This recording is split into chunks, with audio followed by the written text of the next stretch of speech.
So what's up once again, this is Mamay Love Advice at ngayon ang magiging topic natin mga kamamay is mga dapat mong gawin upang hindi mawala ang interes ng isang lalaki sa iyo. Ayan, oo, tama ang narinig mo. Ito yung mga dapat mong gawin para sa ganon, andyan pa rin yung excitement, yung gigil, yung pagka-atat sa iyo ng isang lalaki. Kung ngayon, sa status nyo ngayon ng jowa mo, ng partner mo, ng boyfriend mo o ng bago mong kakikilala pa lamang na lalaki, is tipong parang nauumay na siya sa iyo, tipong nagsasawa na siya sa iyo, tipong marami na siyang kinikilalang ibang mga babae, tipong marami na siyang nagiging kaibigang mga babae, sa madaling sabi, bumababa na po ang interest mo sa kanya.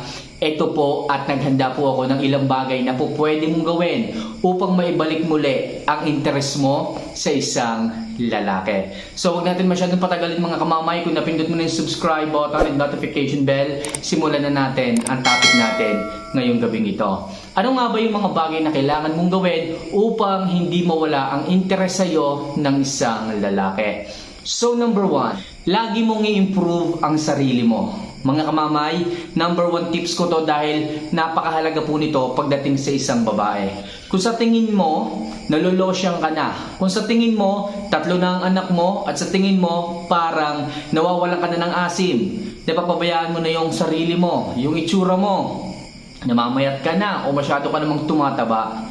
Okay, lagi mo dinadahilan sa akin na dahil sa anak mo, dahil sa mga gawain mo sa bahay, masyado ka nang nai-stress, masyado ka nang nahahagard. So, please, hindi valid sa isang lalaki yung ganyang reason. Sa madaling sabi, ang kailangan natin, ayusin natin ang isang ikaw, ayusin natin ang sarili mo, ayusin natin ang itsura mo. Kasi number 1 na tinitingnan ng isang lalaki, kaya sila ay tumitingin sa iba or nawawala ang interes sa inyo, yung itsura nyo. Okay? Hindi nyo na po naaalagaan. Dati-rati, nung nakilala ko ng lalaki, ang ganda-ganda mo. Wala kang pimples, wala kang eye bags. Okay? So, ang kinis-kinis ng mukha mo. Ang fresh-fresh ng itsura mo. Pero ngayon, bakit ganyan?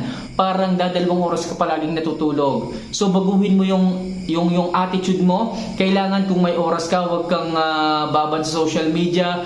Mag-ayos ka, magpahinga ka ng maayos, mag-bed rest ka kung kailangan. Sa madaling sabi, kailangan nating i-refresh ang itsura mo. I-improve mo palagi ang itsura mo. Yung buhok mo, suklayin mo. Okay? Yung hygiene mo, ayusin mo. Alright? So mga kamamay, kailangan po araw-araw nag-i-improve ang isang babae. Oo, ikaw, kailangan araw-araw kang nag-i-improve. Hindi lamang sa itsura, kailangan pati sa ugali, sa kakayahan, sa skills, sa mga bagay na kaya mong gawin. Papaano? Tulad ng tulad ng kaalaman. Kailangan patuloy ka pa rin nag-aaral, patuloy ka pa rin tumutuklas ng mga bagay-bagay, magbasa ka. Okay, gumagamit ka ng cellphone, mag-search ka sa internet, sa Google, marami ka pang maaaring matutunan sa pagluluto. Okay, sa kaalaman. Sa pagluluto na lang mga kamamay. Okay, ang isang lalaki, kumakain naman yan ng luto mo. Kaya ang isang lalaki na pagtsatsagaan naman yan ang araw-araw mong pag-aadobo. Pero, siguraduhin nyo din mga girls na hindi lang adobo ang alam nyong lutuin. Kasi mauumay, darating ang panahon at mauumay din ang mga lalaki sa adobo mo. Bakit hindi ka mag-search, mag-research? Okay, na panibagong mga specialty, panibagong putahe. Na sigurado ako na maaaring makapagpa-turn on muli ng attention niya. Okay? Tanungin mo siya kung anong paborito niyang pagkain, paborito niyang ulam, paborito niyang luto. Okay? Sigurado naman ako na ang tagal niyong nagsama, ang tagal niyong magkakilala, ang tagal niyong magkasama sa loob ng bahay. Sigurado ako alam niyo kung ano yung mga gusto niya. Pagdating sa pagkain, chicken curry, apritada, adobo o kung ano pa man, tanungin mo siya. At pagka nalaman mo na, galing siyang trabaho, ipagluto mo siya paminsan-minsan. Napakalaking bagay nito mga kamamay pagdating sa isang lalaki. Kapag ka dumating ang isang lalaki at stress na stress sa trabaho, maamoy niya pa lamang yung paborito niyang pang-ulam, paborito niyang pagkain, at dahil yun sa iyo, niluto mo, sigurado ako, mahahalikan ka niyan, yayakapin ka niyan, at talagang abot tenga ang ngiti niyan kapag ka natikman niya yung napakasarap na niluto mo. Okay? So, yan ang number 1 tips ko sa inyo mga kamamay, araw-araw mag-self-improve kayo. Okay? So number 2, para hindi mawala ang interest sa'yo ng isang lalaki, maging tapat at totoo ka sa kanya sa lahat ng pagkakataon. Mga kamamay, napakahalaga sa isang relasyon nung katapatan at pagiging totoo mo sa isang lalaki. Para hindi mawala ang interest, okay, ang tiwala sa iyo ng isang lalaki, kahit na anong mangyari, kahit anong hirap ng sitwasyon, piliin mong maging totoo sa kanya. Piliin mong maging transparent sa kanya. Kahit nakakasakit yung mga nangyari, kahit na alam mong masasaktan siya, sabihin mo, ipagtapat mo sa kanya ang lahat. Sigurado ako na maiintindihan ka ng isang lalaki kapag ginawa mo yung ganyang klase ng ugali. Yan ang gusto ng isang lalaki sa isang babae. Yung babae kayang iwanan kahit saan mo siya dalahin. Okay? Kaya niyang magtapat, kaya niyang magsabi ng totoo sa iyo kahit na ano pang hirap ng sitwasyon. Kaya kung ako sa inyo mga kamamay, mga girls, piliin yung maging tapat at magsabi ng totoo sa inyong mga minamahal, sa inyong mga mister. At sigurado ako, kahit na anong mangyari, hindi mawawala ang interest sa iyo ng isang lalaki kapag katapat ka sa kanya. Alright? So number 3, mahalin mo siya gaya ng pagmamahal mo sa sarili mo. Mga kamamay, isa rin po itong tips at isa rin itong bagay na to na napakahalaga pagdating sa isang lalaki. Ang asawa mo, ang jowa mo ay hindi lang basta lalaki sa buhay mo. Yan ay katulad din ng sarili mo. Okay? Kung ano ang kinakain mo, yan din ang ipakain mo sa kanya. Kung ano ang ginagawa mo, yan din ang iparanas mo sa kanya. Okay? Kung ano man ang sarap ng buhay mo ngayon, kailangan ganun din ang buhay niya. Mga kamamay, itrato nyo mga girls ang isang lalaki na kagaya ng pagmamahal nyo sa sarili mo. Okay? Kung meron ka nagugustuhan pagkain, bumili ka at ibili mo rin siya. Kapag ka naramdaman ng isang lalaki na palagi mo siyang iniisip sa lahat ng oras, sa lahat ng panahon, kung saan ka man magpunta, siya palagi ang daladala mo, siya palagi iniisip mo, minamahal mo siya gaya ng pagmamahal mo sa sarili mo, sigurado ako na hindi magbabago ang pagtingin sa iyo ng isang lalaki. At yung interest niya sa iyo, tataas pa at tataas at mamahalin ka ng totoo ng isang lalaki. Kasi iilan na lang yung mga babae na kayang magmahal sa isang lalaki kagaya ng pagmamahal nila sa kanilang sarili. Okay? So kaya kung ako sa inyo mga kamamay, mahalin nyo, itrato nyo ang isang lalaki gaya ng pagmamahal nyo sa inyong sarili. At sigurado ako na mas magiging tapat, mas mamahalin kayo ng isang lalaki at mas tataas ang interes sa'yo ng isang lalaki. Alright? So next, huwag palaging umasa sa kanya. Sa madaling sabi, huwag ka palaging dumepende sa isang lalaki. Hindi tataas ang interest ng isang lalaki sa iyo kung palagi ka na lang sa kanya umaasa. Wala ka nang ginawa sa bahay, naghihintay ka lang naman maghapon, tapos aasa ka pa na siya pa yung magluluto. Okay? Mga girls, alamin nyo kung ano yung mga dapat na ginagawa ninyo pagdating sa bahay. Huwag nyo nang iasa sa isang lalaki yung alam nyong mga bagay na pwede nyo namang gawin, na kaya nyo namang gawin. Okay, wala na nga kayong ginagawa sa bahay, pero pagdating pa nila, sila pa paglulutuin nyo, sila pa paghuhugasin nyo ng kinainan.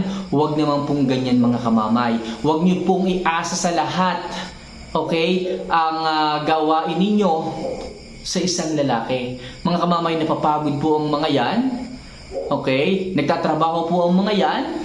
Nahihirapan po ang mga yan, kaya make sure mga kamamay, huwag kayong dumepende palagi sa kanila.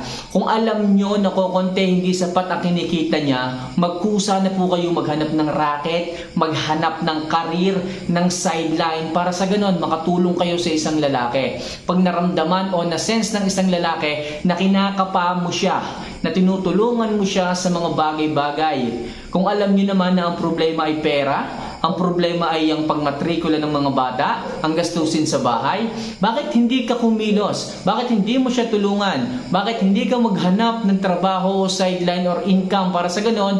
Okay, uuwi ang lalaki, uuwi ang mister nyo na hindi naman pagod na pagod kasi may inaasahang katulad mo. Kaya sinasabi ko sa inyo mga kamamay, huwag po kayong umasa palagi sa isang lalaki. Tumayo kayo sa sarili nyong mga paa.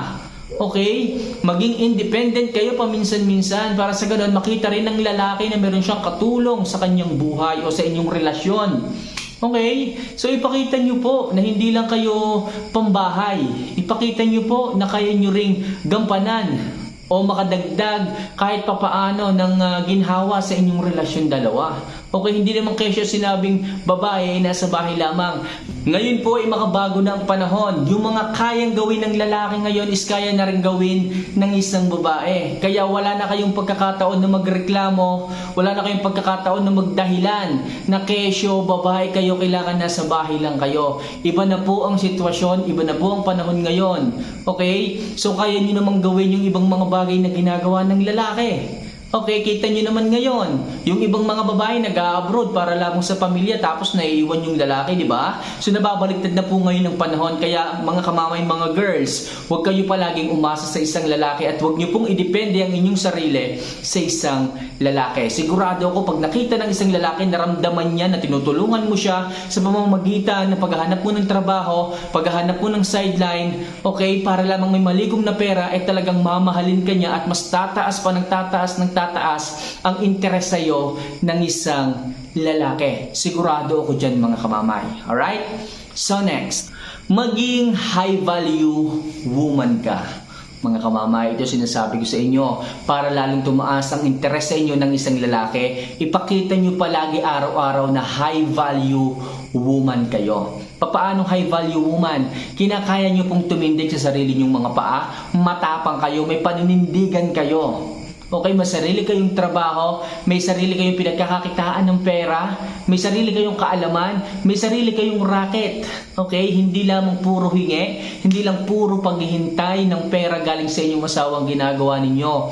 Hindi lang puro paghihintay ng text o ng tawag mula sa inyong mga jowa, sa inyong mga partner ang ginagawa niyo maghapon. Nagiging busy rin kayo sa pag-aaral, nagiging busy rin kayo sa pagtatrabaho, nagiging busy rin kayo sa paghahanap ng maaaring makatulong sa inyong sarili upang umangat. Diba? Mga girls, kailangan yung gawin to, maging high value po kayo. Para sa ganon, mas umangat ang interest sa inyo ng isang lalaki, mas ma-excite pa sila, mas gustuhin pa nila na makasama kayo sa araw-araw. Okay? Pero kung kayo ay isang babaeng batugan, okay, lagi nyo lang silang itchinat, lagi nyo lang silang kinulit, lagi nyo lang silang tinawagan, lagi nyo lang silang hinanap, okay? So sa tingin ninyo, tataas ang interes sa'yo ng isang lalaki kapag kaganyan, sa halip na tulungan mo, sa halip na magkaroon ka ng magandang kinabukasan, dahil nagsisikap ka ngayon, wala kang ginagawa. Kaya kung ako sa inyong mga kamamay, para mas tumaas pa ang interes sa'yo ng isang lalaki, ipakita mo sa kanya na kakaiba kang babae. Kakaiba kang babae na tipong ginagawa mong lalaki ang katawan mo. Ibig kong sabihin dito is ginagawa mo rin yung mga gawaing panlalaki para lamang makatulong sa kanya. Okay? Ibig sabihin, hindi ka lang pambahay.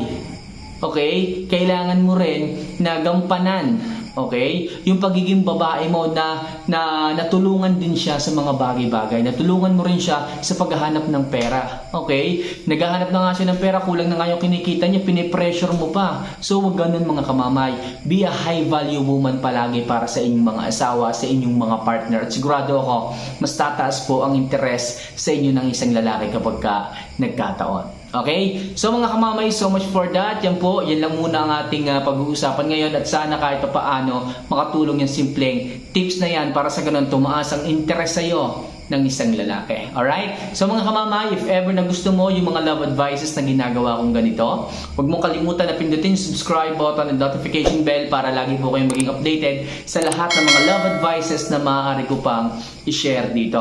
Maraming salamat mga kamamay sa mga naniniwala at nagtitiwala sa aking mga love advice. See you for our next vlog. Paalam po sa inyo.